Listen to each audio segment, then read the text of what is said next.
दोस्तों, अगर आप ट्रेडिंग करते हो और कभी कभी दिल से ये सवाल उठता है कि यार मार्केट मेरे खिलाफ क्यों चल रहा है। मन में गुस्सा, फ्रस्ट्रेशन, हताशा और खुद पर शक का ऐसा मिश्रण भर जाता है कि स्क्रीन के सामने घंटों बैठे रहते हो लेकिन कुछ समझ नहीं आता। उम्मीदें टूटती रहती हैं और दिल में बार बार यही ख्याल आता है कि क्या मैं ही गलत हूं या मार्केट सच में मुझे पर्सनली टारगेट कर रहा है। तो ये वीडियो सिर्फ आपके लिए है, क्योंकि पिछले 5 साल में मैंने सैकड़ों ट्रेडर्स को देखा है जो अच्छा ज्ञान रखते हैं लेकिन एक खास सेटअप को 90% लोग बार बार मिस कर देते हैं।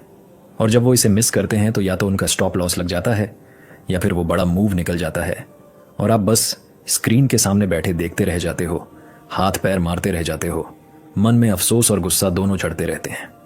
आज मैं आपको वो एग्जैक्ट सेटअप बताने वाला हूं जिसे देखने के बाद आप खुद कहोगे कि यार ये तो रोज आता है। लेकिन उससे पहले मैं आपको अपनी एक पुरानी कहानी सुनाता हूं। 2024 की बात है, जब मैं भी ब्रेकआउट देखकर सीधा एंटर कर लेता था। एक बार निफ्टी में साफ ब्रेकआउट आया। चार्ट पर इतना क्लियर लग रहा था कि मन में तुरंत एक्साइटमेंट भर गया। मैंने एंटर कर लिया, स्टॉप लॉस लगा दिया और 5 मिनट बाद मेरा स्टॉप लॉस हिट हो गया। दिल धक से रह गया, गुस्सा और फ्रस्ट्रेशन दोनों हो रहे थे। मन में बार बार यही ख्याल आ रहा था कि यार ये मार्केट मुझे पर्सनली टारगेट कर रहा है क्या। हाथ कांप रहे थे, स्क्रीन के सामने बैठा था और कुछ नहीं कर पा रहा था। लेकिन उसके ठीक 8 मिनट बाद मार्केट तेजी से उल्टी दिशा में भाग गया। देखते ही देखते बड़ा मूव निकल गया। मैं बस स्क्रीन के सामने बैठा देखता रह गया।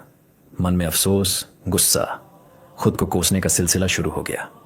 क्या मैं इतना बेवकूफ हूं कि इतना आसान मूव मिस कर दिया। जब मैंने बाद में बैक टेस्ट किया तो समझ आया कि वो ब्रेकआउट असली नहीं था, वो एक जाल था और असली एंट्री की जगह वो थी जिसे मैंने पूरी तरह नजरअंदाज कर दिया था।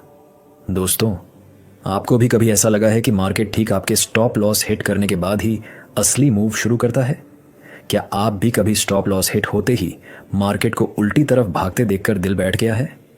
दोस्तों, वो सेटअप जिसे 90% ट्रेडर्स मिस कर देते हैं, उसका नाम है liquidity SVEEP plus on order block plus displacement setup.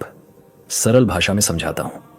जब मार्केट जानबूझकर आपके स्टॉप लॉस को हंट करता है, फिर वापस आता है एक पावरफुल ऑन ऑर्डर ब्लॉक पर और वहां से एक मजबूत मोमेंटम कैंडल यानी डिस्प्लेसमेंट के साथ असली मूव शुरू करता है। ये वो जगह है जहां स्मार्ट मनी एंटर करती है, जबकि रिटेल ट्रेडर्स या तो इस स्वीप में फंस जाते हैं या फिर डर के मारे जब प्राइस ऑर्डर ब्लॉक पर वापस आता है तब एंटर नहीं करते। अब सवाल यह है कि आप इसे कैसे पहचानेंगे और कब एंटर करेंगे। क्या आप भी उन ट्रेडर्स में से हैं जो ब्रेकआउट देखकर तुरंत एंटर कर लेते हैं और बाद में पछताते हैं? दोस्तों, अगर आप इस सेटअप को समझ गए तो आपकी ट्रेडिंग में सबसे बड़ा बदलाव आने वाला है। बस ध्यान से सुनिए और स्क्रीन पर नोट्स भी बना लीजिए। अब सबसे जरूरी बात यह है कि यह सेटअप 90% लोग क्यों मिस करते हैं। इसके 4 मुख्य कारण हैं। पहला, उन्हें लिक्विडिटी का मतलब ही नहीं पता। उन्हें लगता है ब्रेकआउट हो गया है, इसलिए वे सीधा एंटर कर लेते हैं और स्टॉप लॉस हंट हो जाता है। क्या आप भी कभी ब्रेकआउट देखकर तुरंत एंटर कर चुके हो और बाद में पछताए हो? दूसरा, लोअर टाइम फ्रेम की लत है। वे 5 मिनट या 15 मिनट के चार्ट पर फंस जाते हैं और हायर टाइम फ्रेम का ऑर्डर ब्लॉक बिल्कुल नहीं देखते। तीसरा, इमोशनल ट्रॉमा है। पिछले 2-3 फेकआउट के बाद डर लगता है, इसलिए जब असली सेटअप आता है तो घबरा कर बैठे रहते हैं। मन में बार बार यही डर होता है कि कहीं फिर फेकआउट ना हो जाए। चौथा, परफेक्ट एंट्री की लत है। उन्हें लगता है एंट्री बहुत सही होनी चाहिए, जबकि प्रोफेशनल ट्रेडर्स औसत एंट्री लेते हैं लेकिन बहुत अच्छा रिस्क रिवॉर्ड बनाते हैं। दोस्तों, इनमें से कोई एक कारण भी अगर आप में है तो आप भी उन 90% में शामिल हैं। क्या आप इन 4 में से किसी एक की वजह से बार बार मिस कर रहे हो? अब प्रैक्टिकल बात करते हैं कि आप इस सेटअप को चार्ट पर कैसे पहचानेंगे और स्टेप बाय स्टेप कैसे ट्रेड करेंगे। सबसे पहले हायर टाइम फ्रेम यानी 4 घंटे या डेली चार्ट पर जाएं और वहां ट्रेंड की दिशा देखें, क्योंकि अगर आप लोअर टाइम फ्रेम पर ही फंसे रहोगे तो असली तस्वीर कभी नहीं दिखेगी। फिर पिछले महत्वपूर्ण स्विंग हाई या स्विंग लो के पास ऑर्डर ब्लॉक को सही से मार्क करें। याद रखें, ऑर्डर ब्लॉक वो जगह होती है जहां से पहले तेज मूव शुरू हुआ था और प्राइस ने वहां से अच्छा रिएक्शन दिया था। क्या आपने कभी हायर टाइम फ्रेम पर जाकर ऑन ऑर्डर ब्लॉक को प्रॉपर तरीके से मार्क किया है? दूसरा स्टेप है लिक्विडिटी लेवल को पहचानना, जैसे पिछले दिन का हाई या लो, इक्वल हाइज या लॉस या ऑब्वियस स्टॉप लॉस वाले एरिया जहां ज्यादातर ट्रेडर्स के स्टॉप लगे होते हैं। तीसरा स्टेप है प्राइस के लिक्विडिटी स्वीप का इंतजार करना। यहां ध्यान दें कि स्वीप सिर्फ छोटी विक नहीं बल्कि क्लियर विक के साथ होना चाहिए और अगर संभव हो तो वॉल्यूम भी थोड़ा बढ़ा हुआ दिखे, क्योंकि यही वो जगह है जहां स्टॉप हंट होता है। चौथा स्टेप है जब प्राइस स्वीप करने के बाद वापस उसी ऑर्डर ब्लॉक पर आता है तो इसे मिटिगेशन कहते हैं। यहां आप देखें कि प्राइस ऑन ऑर्डर ब्लॉक के अंदर या उसके बहुत करीब आकर रुक रहा है या नहीं। पांचवां और सबसे महत्वपूर्ण स्टेप है स्ट्रॉन्ग डिस्प्लेसमेंट कैंडल का इंतजार करना। यह कैंडल बड़ी बॉडी वाली होनी चाहिए जो ऑन ऑर्डर ब्लॉक से बाहर निकलकर क्लोज हुई हो, और अगर इसमें फेयर वैल्यू गैप भी बन रहा हो तो और भी बेहतर है, क्योंकि यही वो कैंडल है जो स्मार्ट मनी की एंट्री दिखाती है। छठा स्टेप है एंट्री लेना। जब डिस्प्लेसमेंट कैंडल क्लोज हो जाए तो अगली कैंडल के ओपन पर या छोटे पुल बैक पर एंट्री लें। Stop loss on order block के नीचे या स्वीप के नीचे रखें और टारगेट अगले लिक्विडिटी लेवल पर रखें। कम से कम 1:3 रिस्क रिवॉर्ड जरूर मेंटेन करें। दोस्तों, अगर आप इन स्टेप्स को ध्यान से फॉलो करेंगे तो आपका ट्रेड ज्यादा कंफर्म्ड और हाई प्रोबेबिलिटी वाला बनेगा।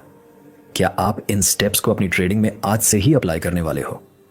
मेरे पास एक पर्सनल रूल है कि लिक्विडिटी स्वीप के बिना ऑन ऑर्डर ब्लॉक पर कभी एंटर नहीं करूंगा, क्योंकि मैंने एक बार ये गलती की थी और उस एक ट्रेड में मैंने जो लॉस किया वो मेरे अगले 4 महीने के प्रॉफिट के बराबर था। उस दिन का दर्द आज भी याद है। मन में कितना अफसोस और गुस्सा था, खुद को कितना कोसा था। लेकिन उस दिन के बाद मैंने ये रूल बना लिया और उसके बाद से मेरी ट्रेडिंग में सबसे बड़ा बदलाव आया।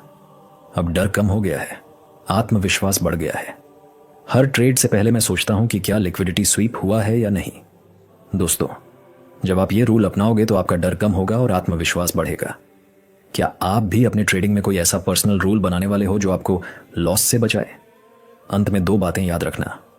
पहली, ये सेटअप हर बार नहीं आएगा, इसलिए पेशेंस रखो। दूसरी, हमेशा कम से कम 1:3 रिस्क रिवॉर्ड रखो, और अगर स्वीप स्ट्रांग न हो या डिस्प्लेसमेंट कमजोर हो तो स्किप कर दो। ये सेटअप जानना काफी नहीं है, आपको इसे बार बार प्रैक्टिस करना पड़ेगा, पेपर ट्रेडिंग में और बैक टेस्टिंग में। तभी ये आपकी ट्रेडिंग का हिस्सा बनेगा। दोस्तों, अगर आप पेशेंस और डिसिप्लिन के साथ इस सेटअप को प्रैक्टिस करेंगे तो धीरे धीरे आपकी ट्रेडिंग में कमाल का सुधार आएगा। क्या आप आज से ही पेपर ट्रेडिंग शुरू करने वाले हो? दोस्तों, अगर आज का वीडियो आपके लिए यूजफुल था तो लाइक कर दो। कमेंट में लिखो liquidity SVEEP plus on order block समझ आ गया।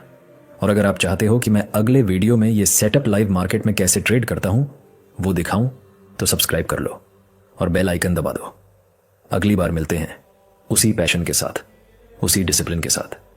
अपना ख्याल रखना और डिसिप्लिन रहना।